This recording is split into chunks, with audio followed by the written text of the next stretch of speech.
भारतीय किसान यूनियन के बैनर तले किसानों ने एएसडीएम गोपाल सिंह चौहान को एक ज्ञापन सौंपकर उत्तराखंड की विद्युत व्यवस्था को निजी हाथों में देने का विरोध किया। वहीं उन्होंने अनलॉक 1 के तहत बाजारों को केवल सुबह 7 बजे से 1 बजे तक ही खोलने की मांग भी रखी।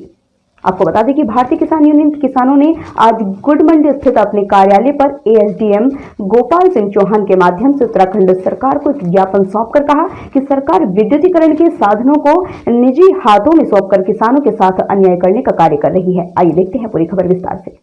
बता दें कि भारतीय किसान यूनियन के किसानों ने आज गुड मंडी स्थित अपने कार्यालय पर एएसडीएम गोपाल सिंह चौहान के माध्यम से उत्तराखंड सरकार को ज्ञापन सौंपकर कहा कि सरकार विद्युतीकरण के साधनों को निजी हाथों में सौंपकर किसानों के साथ अन्याय करने का कार्य कर रही है, जिसे बिल्कुल बर्दाश्त नहीं किया जाएगा। शोषण कोरोना के तो वैसे ही रहा, लेकिन अब नवा बीज बोले कोरोना के टाइम में कोरोना के टाइम में निजीकरण फैलाना, इनका क्या मतलब है? इसका मतलब है लोग इकट्ठे नहीं होने का, तुम जो मतलब दुरुपयोग करो ताकत का। जब तक कोरोना का जब तक बिल्कुल फ्री नहीं होता तब लोग कोई भी मामला कानून का बढ़ना नहीं चाहिए। ये तो चाइना मॉडल हो जाएगा, जो कोरोना के आड़ में चाइना जो वो कर रहे, क्या नाम तो आपका कौन हांगकांग और उन पर जो चाइना कोरोना का तो लाभ उठा रहा है। तो कोरोना जब तक खत्म नहीं होता कोई भी कानून चेंज नहीं होना चाहिए, ना बढ़ना चाहिए, ना घटना चाहिए।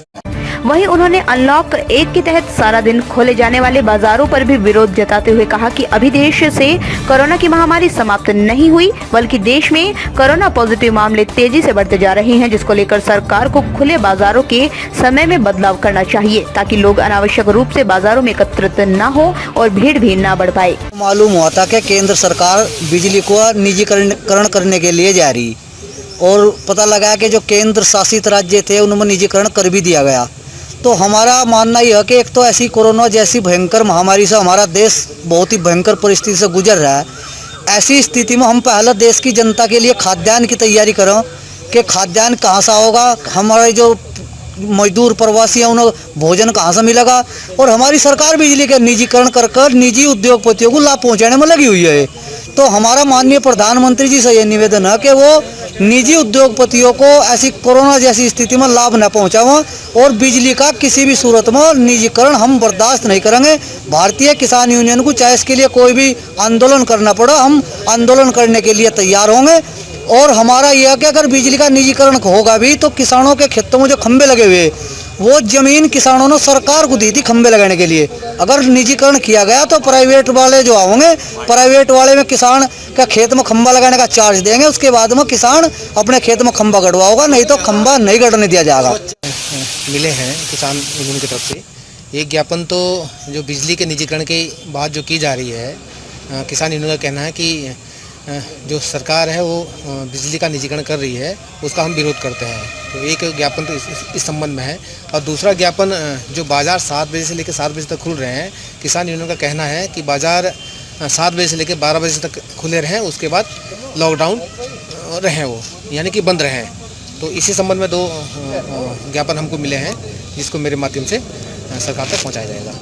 वहीं दूसरी तरफ शहर के आम नागरिकों की भी अनलॉक 1 को लेकर अलग अलग प्रतिक्रियाएं सामने आई हैं। कुछ लोगों का कहना है कि सरकार द्वारा लिया गया फैसला गलत है, क्योंकि अनलॉक 1 से कोरोना महामारी घटने की बजाय बढ़ती ही जाएगी, क्योंकि लोग इस दौरान सोशल डिस्टेंसिंग का बिल्कुल ख्याल नहीं रख रहे हैं। वहीं कुछ लोगों ने कहा कि सरकार को सभी लोगों को अपने अपने घर जाने का कुछ समय देने के बाद सख्ती से लॉकडाउन जारी कर देना चाहिए, जिसके बाद देश में फैली महामारी पर काफी हद तक अंकुश लग सकता है। वहीं कुछ लोगों का तो ये भी कहना है कि सरकार ने बहुत सोच समझकर अनलॉक 1 के मद्देनजर फैसला लिया है, जिससे गरीब दुकानदारों को बहुत राहत मिलेगी। आजकल जिस तरह से कोरोना के केस में बढ़ोतरी हो रही है, और तो ऐसे में अनलॉक करना, छूट देना, ये कंसेप्ट समझ से परे है। आम आदमी भी सवाल कर रहे हैं कि जब केस बढ़ रहे हैं तो ऐसे में छूट को बढ़ाने का क्या औचित्य है। तो ये जो है हमें लगता है कि सरकार के पास कोई दूरदृष्टि नहीं है, या सरकार आने वाले ख़तरे को महसूस नहीं कर रही है। इसलिए जब अतिरिक्त एहतियात की ज़रूरत थी तब अतिरिक्त छूट यहाँ दी जा रही है, और इससे लगता है कि आने वाले समय में ये ख़तरा और बढ़ेगा। इसमें इस वक्त कोरोना के कारण लॉकडाउन चल रहा है, और लॉकडाउन जो लगा हुआ है वो एक हेल्थ इमरजेंसी है। हेल्थ इमरजेंसी में हम लोगों को अपने साफ़ सफाई का ख्याल रखना चाहिए, और सभी प्रकार से अपनी सेहत का ध्यान रखना चाहिए। और रही बात कूड़े की, मंगलौर में जो कूड़ा है ये लंडा रोड पर कूड़ा है और सफाई को आधा ईमान कहा गया है। तो कूड़ा होने से लोगों में बीमारी का प्रकोप बहुत ज़्यादा बढ़ जाएगा।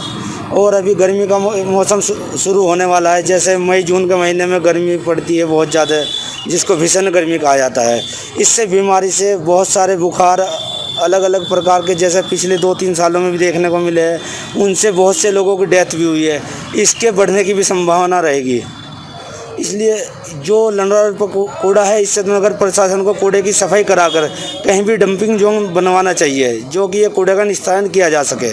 केस तो कोरोना के बढ़ ही रहे हैं, सभी जानते हैं, लेकिन खोलने से जो हमारे छोटे व्यापारी हैं, लोग उद्योग हैं, उन्हें बड़ा सहारा मिला है। और छोटे दुकानदारों, छोटे व्यापारियों में इसकी एक खुशी भी है, क्योंकि व्यवस्था बड़ी डाउन होगी हमारे देश की।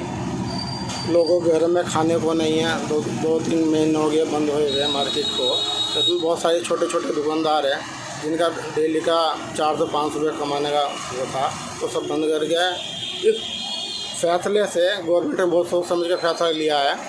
अब पूरा टाटा उनके पास होगा। और व्यापारियों में तो हर्ष की लहर है, छोटे व्यापारियों में भाई उनका रोजगार चलेगा तो घर का खर्चा चलेगा।